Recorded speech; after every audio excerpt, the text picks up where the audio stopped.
The ball will come up. You have to be pretty behind it. The people you see make it real one goal. Exactly. So if you hook it, pump.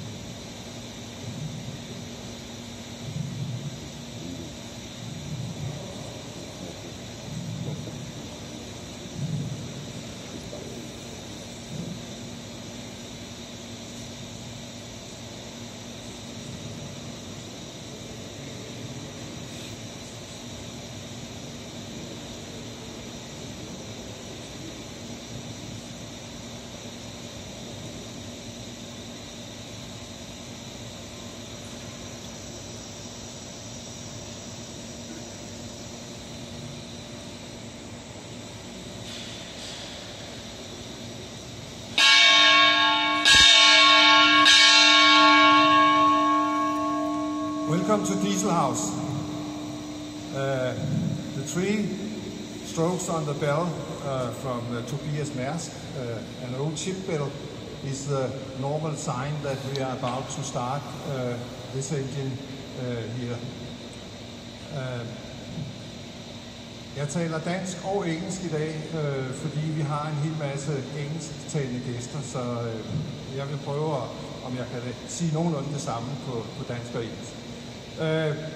3 slag på skibsklokken fra Tobias Mærsk er tegn på, at vi skal til at starte den her fine gamle motor, jeg står på. Motoren blev indviet i 1933 og var på det tidspunkt verdens største dieselmotor. Den har 21.500 hestekræfter, og den løber 115,7 omdrejninger, når den skulle lave elektricitet, for det var det, den blev brugt til, ved 50 Hz. The engine was inaugurated in 1933 and was at that time the biggest diesel engine in the world with 21,500 horsepower at 115.7 RPM. Today I'm only going to run it up to 110 RPM for safety reasons.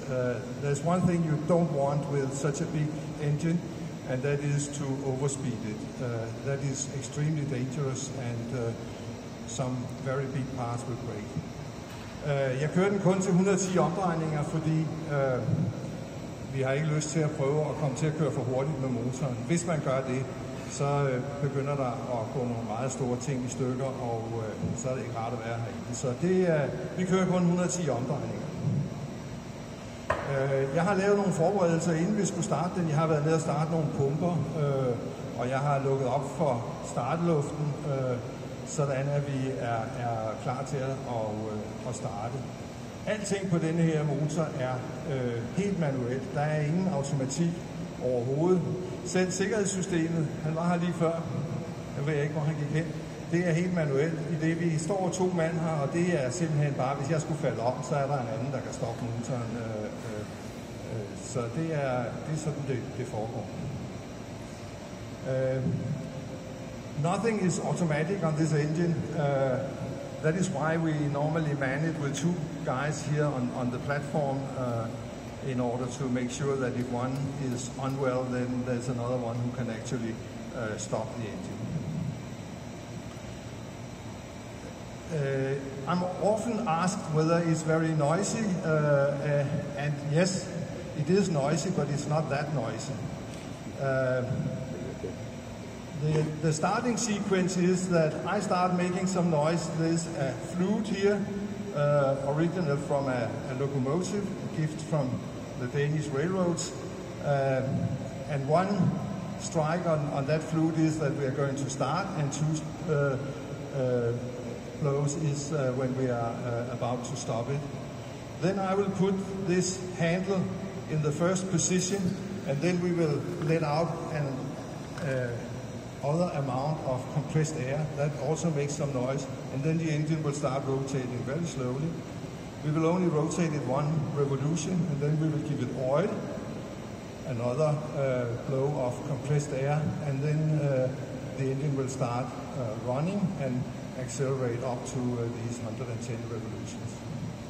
Jeg bliver tit spurgt, om den støjer, og den støjer selvfølgelig noget, men det er faktisk ikke så galt. Jeg har en fløjte her, den larmer en del. Et fløjt betyder, nu starter jeg, og 2 fløjt betyder, nu begynder jeg at køre ned igen. Og så består starten i, at jeg flytter det her håndtag op i det første hak, og der vil I igen kunne høre en hel masse komprimeret luft blive lukket ud. Og så blæser vi luft ind i de rigtige cylinder, sådan at motoren roterer, og vi lader den rotere i en omdrejning, og så giver vi den olie, og så begynder den at køre på olie, og så accelererer vi den stille og roligt op til de 110 omdrejninger. Det er sådan set det, der foregår. Vi kører den kun i cirka 5 minutter, og det gør vi, fordi at der er faktisk længe kølevand på motoren, så vi kan ikke køre den fuldstændig driftvarm. Og den anden ting er, at den bruger faktisk en del olie. Motoren er en 8-cylindret dobbeltvirkende dieselmotor. Og dobbeltvirkende vil sige, at den tænder både når stemplet er i top og når stemplet er i bund. Så vi har ligesom et cylinderdæksel siddende også hernede i den højde, hvor jeg står.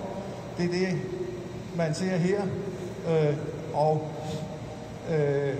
Ned igennem cylinderen stikker jo selvfølgelig stempelstangen. Og hvis I ikke ved, hvordan stempelstangen ser ud, så står der et stempel lige her.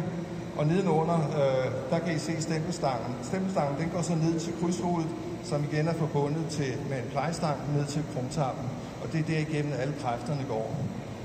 Så vi har altså en tænding for neden og en tænding for oven.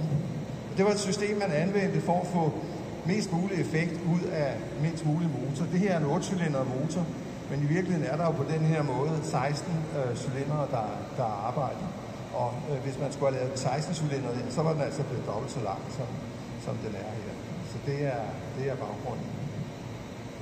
Jeg tror, vi er ved at være klar til at køre, så vi kan lige så godt give den et fløjt.